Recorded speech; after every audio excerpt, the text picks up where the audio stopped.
একবারও এই constitution protection ফোরামের মঞ্চ থেকে দাবি তোলা হলো না যে এসআইআর বাতিলের দাবিতে আমরা ধর্ণা মঞ্চ করছি। একবারও এসআইআর বাতিলের কথা কেউ উল্লেখ করছে না মুখ থেকে।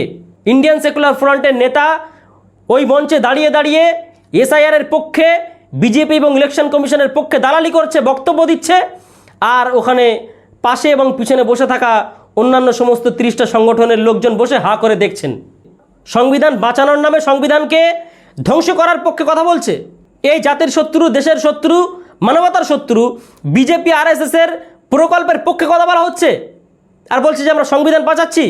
তাহলে গোটা ভারতবর্ষের বুকে রাহুল গান্ধী সহ ইন্ডিয়া জোট তারা এই ভারতবর্ষের সংবিধানের বিরুদ্ধে কাজ করছে, তারা সংবিধানের বিরুদ্ধে আন্দোলন করছে। রাহুল গান্ধী, ইন্ডিয়া জোট তারা তো এসআইআর বাতিলের জন্য আন্দোলন করছে। সারা ভারতবর্ষের বুকে তারা র্যালি করছে এসআইআর এর বিরুদ্ধে। মুসলমান সাধারণত দুই ধরনের হয়, একটা হচ্ছে ইয়াজিদি মুসলমান, আর একটা হচ্ছে হুসাইনি মুসলমান। ইয়াজিদি মুসলমান কি? ক্ষমতা লাভ করার জন্য, ক্ষমতা দখল করার জন্য যে পন্থা অবলম্বন করতে হয় সেই পন্থা অবলম্বন করো, তাতে মানুষ খুন হয়ে যাক, তাতে কাউকে হত্যা করতে হোক, তাতে যে কোনো অন্যায় করতে হোক না কেন করা যাক, কোনো সমস্যা নেই। চাই সেটা বিজেপির পক্ষে চলে যাক না কেন, চাই তার জন্য বিজেপির সঙ্গে হাত মেলাতে হোক না কেন, তার জন্য কুছ পরোয়া নেই। আসসালামু আলাইকুম, স্বাগতম টপিক তরঙ্গে। আমি মোস্তাফিজুর রহমান। আজ আমাদের আলোচনার বিষয় হলো কলকাতায় এসআইআরের পক্ষে ধর্ণা মঞ্চ। প্রায় 30টারও অধিক রাজনৈতিক এবং অরাজনৈতিক সংগঠন মিলে কলকাতায় একটি ধর্ণা মঞ্চ কায়েম করা হয়েছে এবং সেই ধর্ণা মঞ্চের প্ল্যাটফর্মের নাম দেওয়া হয়েছে কনস্টিটিউশন প্রোটেকশন ফোরাম। অর্থাৎ এই যে 30টারও অধিক রাজনৈতিক এবং অরাজনৈতিক সংগঠন মিলে ধর্ণা মঞ্চ করেছে, সেই ধর্ণা মঞ্চের প্রধান কাজ বা প্রধান দাবি হলো এই ভারতবর্ষের সংবিধানকে রক্ষা করা। এই ধর্ণা মঞ্চের প্রধান যে প্রচার চালানো হয়েছে যে ওয়াকাফ সংশোধনী আইন বাতিল করতে বা ভারতবর্ষের মুসলমানদের ওয়াকাফ সম্পত্তিকে বাঁচানোর জন্য এই ধর্ণা মঞ্চ। এই কনস্টিটিউশন প্রোটেকশন ফোরাম তাহলে ভারতবর্ষের সংবিধানকে বাঁচানোর জন্য এরা কাজ করছে বা বাঁচানোর জন্য এরা আন্দোলন করছে। অথচ আমরা লক্ষ্য করলে দেখতে পাবো যে এই কনস্টিটিউশন প্রোটেকশন ফোরামের মঞ্চ থেকে এসআইআরের পক্ষে বক্তব্য দেওয়া হচ্ছে। ইন্ডিয়ান সেকুলার ফ্রন্ট তথা আইএসএফের একজন নেতা বক্তব্য দিচ্ছে, সে বলছে যে ভারতবর্ষের বুকে এসআইআর এই প্রথমবার হচ্ছে না, 2006 সালে বা তার আগে আরও কয়েকবার হয়েছে বিভিন্ন নামে। সুতরাং এসআইআর নিয়ে কোনো ভয়ের বিষয় নেই। এসআইআর নিয়ে মানুষকে এই রাজ্যে হয়রানি করছে রাজ্য সরকার। কিভাবে হয়রানি করছে? এসআইআর নিয়ে রাজ্যের বুকে মমতা ব্যানার্জি বা তৃণমূল কংগ্রেস পার্টি নাকি মানুষকে ভয় দেখাচ্ছে যে এসআইআর করে জনগণের নাম ভোটার তালিকা থেকে বাদ দেওয়া হবে, সুতরাং এটা মিথ্যা প্রোপাগান্ডা করা হচ্ছে। এবং কেন্দ্র সরকারও নাকি ভয় দেখাচ্ছে। মানে এদের বক্তব্য কোনো ক্লিয়ার নয়। কেন্দ্র সরকার এসআইআর করছে, এসআইআরের পক্ষে কথা বলছে, তাহলে কেন্দ্র সরকার কী করে ভয় দেখালো? আচ্ছা, এই রাজ্য সরকারের উপরে যে আঙুল তোলা হচ্ছে যে এই রাজ্য সরকার মানুষকে এসআইআরের ভয় দেখাচ্ছে, কিভাবে ভয় দেখাচ্ছে? এবং আইএসএফের সেই নেতা সেই একই কথাগুলো বলছে যে কথাগুলো ইতিপূর্বে নওশাদ সিদ্দিকী বলেছিল কোনো একটা জনসভায় গিয়ে, এবং নওশাদ সিদ্দিকীর সেই বক্তব্য বিভিন্ন বিজেপির আইটি সেল থেকে প্রচার করা হয়েছিল।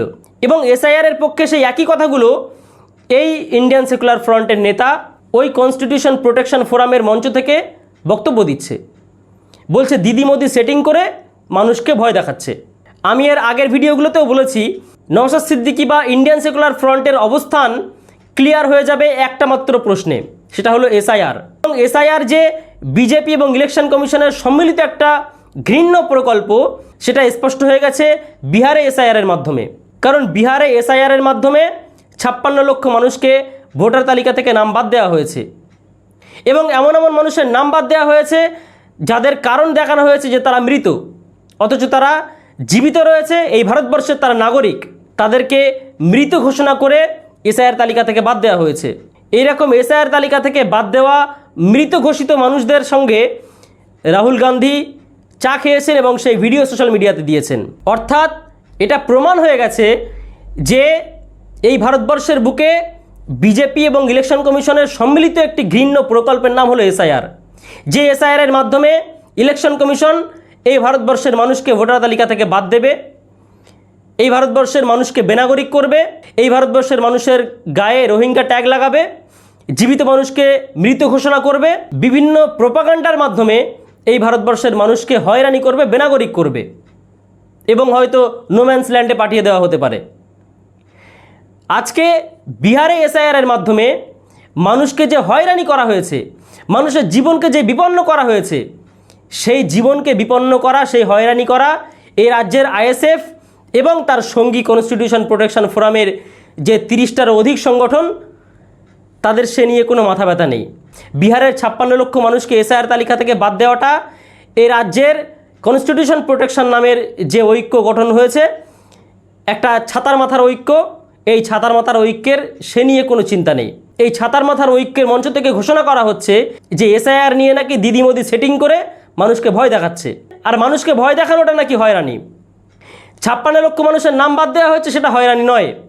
এ রাজ্যের মানুষকে এসআইআর করে যদি তাদের ভোটার তালিকা থেকে নাম বাদ দেওয়া হয়, তাদেরকে যদি বেনাগরিক করা হয়, তাহলে সেটা কোনো মানুষের হয়রানি হবে না।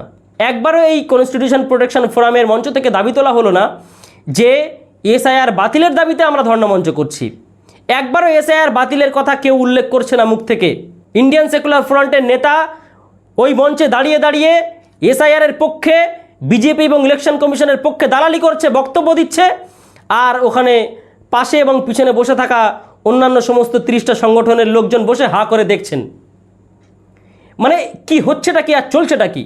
এরা এবার বড় বড় বক্তব্য দেবে যে এই কনস্টিটিউশন প্রোটেকশন ফোরামের বিরুদ্ধে বললে সে ঐক্যের বিরোধী, আর এরা বসে বসে কনস্টিটিউশন প্রোটেকশন ফোরামের নামে কলকাতায় বসে বসে বিজেপির দালালি করবে। এই জন্য প্রোটেকশন ফোরাম তৈরি করেছে, মানে কনস্টিটিউশন প্রোটেকশন করছে এসআইআর দালালি করে। আমি বারবার বলেছি এবং আজও বলছি যে এর পূর্বে যতবার এসআইআর হয়েছে সেটা বিজেপি সরকারের আমলে হয়নি, এবং তাতে বিজেপি সরকারের মতো ঘৃণ্য ষড়যন্ত্র ছিল না। আজকে এসআইআরের মাধ্যমে বিজেপি এবং ইলেকশন কমিশন মিলে ঘৃণ্য ষড়যন্ত্র বাস্তবায়ন করার চেষ্টা করছে। সেটা বিহারে এসআইআরের মাধ্যমে স্পষ্ট হয়ে গেছে গোটা ভারতবর্ষের বুকে। আর আজকে এরা ইতিপূর্বে এসআইআর হয়েছিল সেই গল্প শোনাচ্ছে। আচ্ছা, বিজেপি আর ইলেকশন কমিশন যে দুটো মিলে রয়েছে, দুটো একে অপরের সঙ্গে যে গোপন সেটিং করে রয়েছে, সেটা তো রাহুল গান্ধী স্পষ্ট করে দিয়েছে, গোটা ভারতবর্ষ, গোটা বিশ্বের সামনে প্রমাণ পেশ করে দিয়েছে যে ইলেকশন কমিশন এবং বিজেপি দুটো মিলে সেটিং করে এই ভারতবর্ষের বুকে নরেন্দ্র মোদীকে ক্ষমতায় রেখেছে। এটা তো স্পষ্ট হয়ে গেছে সবার কাছে। তাহলে সেই ইলেকশন কমিশন এবং সেই বিজেপির ঘৃণ্য প্রকল্পকে এই কনস্টিটিউশন প্রোটেকশন ফোরামের মঞ্চ থেকে কিভাবে সমর্থন করা হয়, আর তার পক্ষে বক্তব্য দেওয়া হয় কিভাবে, এবং কিভাবে এই 30টারও অধিক সংগঠনের যারা নেতা রয়েছে তারা কিসের আশায়, কিসের লোভে তারা চুপ করে হা করে শুনছে বক্তব্যগুলো। ওখান থেকে তো সবার উঠে যাওয়া উচিত, সবার প্রতিবাদ করা উচিত, ওকে টেনে নামিয়ে দেওয়া উচিত ওখান থেকে। সংবিধান বাঁচানোর নামে সংবিধানকে ধ্বংস করার পক্ষে কথা বলছে এই জাতির শত্রু, দেশের শত্রু, মানবতার শত্রু বিজেপি আরএসএসের প্রকল্পের পক্ষে কথা বলা হচ্ছে, আর বলছে যে আমরা সংবিধান বাঁচাচ্ছি। তাহলে গোটা ভারতবর্ষের বুকে রাহুল গান্ধী সহ ইন্ডিয়া জোট তারা এই ভারতবর্ষের সংবিধানের বিরুদ্ধে কাজ করছে, তারা সংবিধানের বিরুদ্ধে আন্দোলন করছে। রাহুল গান্ধী, ইন্ডিয়া জোট তারা তো এসআইআর বাতিলের জন্য আন্দোলন করছে। সারা ভারতবর্ষের বুকে তারা র্যালি করছে এসআইআর এর বিরুদ্ধে। এসআইআর ছিঁড়ে তারা টুকরো টুকরো করে ফেলে দিচ্ছে। তারা এসআইআর এর বিরুদ্ধে আন্দোলন করছে, তারা তাহলে কনস্টিটিউশন বা সংবিধানের বিরুদ্ধে কাজ করছে, আর তোমরা সংবিধান বাঁচানোর কাজ করছো। মুসলমান সাধারণত দুই ধরনের হয়, একটা হচ্ছে ইয়াজিদি মুসলমান, আর একটা হচ্ছে হুসাইনি মুসলমান। ইয়াজিদি মুসলমান কি? ক্ষমতা লাভ করার জন্য, ক্ষমতা দখল করার জন্য যে পন্থা অবলম্বন করতে হয় সেই পন্থা অবলম্বন করো, তাতে মানুষ খুন হয়ে যাক, তাতে কাউকে হত্যা করতে হোক, তাতে যে কোনো অন্যায় করতে হোক না কেন, করা যাক, কোনো সমস্যা নেই। চাই সেটা বিজেপির পক্ষে চলে যাক না কেন, চাই তার জন্য বিজেপির সঙ্গে হাত মেলাতে হোক না কেন, তার জন্য কুছ পরোয়া নেই। যারা হুসাইনি মুসলমান তারা ন্যায়নীতির পক্ষে থাকার জন্য সমস্ত পরাজয় বরণ করবে, সমস্ত হার স্বীকার করে নেবে। ইয়াজিদি মুসলমানরা যে ক্ষমতা দখল করার জন্য কতটা দূর যেতে পারে তার খুব করুণ ইতিহাস আমাদের মনে করতে হবে। ইয়াজিদ যখন ক্ষমতায় বসলো, ক্ষমতায় বসে 3 বছর রাজত্ব করলো এবং 3 বছরে 3টে বড় বড় কাজ করলো। প্রথম বছরে ইমাম হুসাইন রাদিয়াল্লাহু তাআলা আনহু তাকে এবং তার পরিবারকে হত্যা করলো। দ্বিতীয় বছরে মদিনাতে হামলা চালালো, কারণ মদিনার মানুষেরা ইয়াজিদের শাসন মেনে নিচ্ছিলেন না, তাই মদিনার মানুষেরদের উপরে হামলা চালালো, তাদেরকে হত্যা করলো। এবং মদিনার মুসলমানরা সেখান থেকে পালিয়ে এসে যারা বাঁচতে পেরেছিল মক্কায় চলে আসলো এবং মক্কায় তখন হজরতে আবদুল্লাহ বিন জুবাইর রাদিয়াল্লাহু তাআলা আনহু তিনি তখন খেলাফতের দায়িত্ব গ্রহণ করেছেন এবং ইয়াজিদের বিরুদ্ধে সংগ্রাম করছেন। তো ইয়াজিদের বাহিনী সেখানে মক্কায় পাঠালো। মক্কায় পাঠানোর পরে ইয়াজিদের বাহিনী হজরতে আবদুল্লাহ বিন জুবাইর রাদিয়াল্লাহু তাআলা আনহুর বাহিনীর সঙ্গে লড়াই শুরু করলো। লড়াই করে খুব একটা পেরে উঠলো না। শেষে কাবার উপরেও তারা আক্রমণ করলো, কাবার উপরে কামান চালালো, গোলা বর্ষণ করলো, কাবায় আগুন ছুড়লো, তারপরেও ক্ষান্ত হলো না। তার কিছুদিনের মধ্যে ইয়াজিদ মারা গেল। ইয়াজিদ মারা যাওয়ার পরে ইয়াজিদের সন্তান ছিল মুয়াবিয়া, তার নাম। সেই মুয়াবিয়া বিন ইয়াজিদ আল্লাহ পাক তাকে বিচক্ষণ বানিয়েছিলেন। সে বয়সও অল্প ছিল। সে বলল যে আমি এই রক্তের সিংহাসনের উপর আমি বসবো না এবং আমি আমার পরবর্তী কাউকে বাদশাহ বা খলিফা বা রাজা ঘোষণা করে যাব না বলে সে অল্প কিছুদিন পরে মারাও গেল। উমাইয়া বংশের মধ্যে তারা সলা পরামর্শ করে তাদের মধ্যে যোগ্য নেতৃত্ব ব্যক্তিত্ব আব্দুল মালিক বাদশাহ হলো। বাদশাহ হওয়ার পরপরেই দেখলো তার শাসন যদি কায়েম করতে হয় তাহলে তাদের প্রধান শত্রু হচ্ছে খলিফা হজরত আবদুল্লাহ বিন জুবাইর রাদিয়াল্লাহু তাআলা আনহু, যিনি মক্কায় বসে খেলাফতের দায়িত্ব পালন করছেন। মুসলমানদের দীর্ঘদিনের শত্রু সেই প্রায় প্রথম খলিফা হজরত আবু বকর সিদ্দিক রাদিয়াল্লাহু তাআলা আনহুর সময় থেকে মুসলমানদের সাম্রাজ্যের সঙ্গে লড়াই হচ্ছে রোমান সাম্রাজ্যের। সেই রোমান সাম্রাজ্যের কাছে বাদশাহ আব্দুল মালিক প্রতি সপ্তাহে 1000 করে স্বর্ণমুদ্রা পাঠাতে লাগলো এবং বারবার ভিক্ষা চেয়ে বলতে লাগলো যে আমাদের সঙ্গে আপনাদের কোনো দ্বন্দ্ব নেই, আমরা বিরুদ্ধে নই, আপনাদের সঙ্গে লড়াই করব না, আপনারা আমাদের সাহায্য করুন। আমার এবং আপনাদের বড় শত্রু হচ্ছে সে যে মক্কায় বসে আছে, তার নাম আবদুল্লাহ বিন জুবাইর, তাকে ধ্বংস করতে হবে। সে আমারও শত্রু, আপনারও শত্রু। এই রকমভাবে সে শত্রুর সঙ্গে হাত মিলিয়ে নিল শুধুমাত্র ক্ষমতা দখল করার জন্য তাগুত শক্তির সঙ্গে হাত মেলাচ্ছে। এটাই হচ্ছে ইয়াজিদি মুসলমানের পরিচয়, যে শুধুমাত্র ক্ষমতা দখল করার জন্য, আমি ক্ষমতায় বসার জন্য যে কোনো তাগুত শক্তির সঙ্গে আমি হাত মিলিয়ে নেব। আজকে যে কনস্টিটিউশন প্রোটেকশন ফোরাম গঠন করা হয়েছে, তাদের উদ্দেশ্য যা কিছু প্রকাশ পাচ্ছে তা হচ্ছে এই রাজ্যের বুকে একটা রাজনৈতিক ক্ষমতায় তারা অধিষ্ঠিত হতে চাইছে।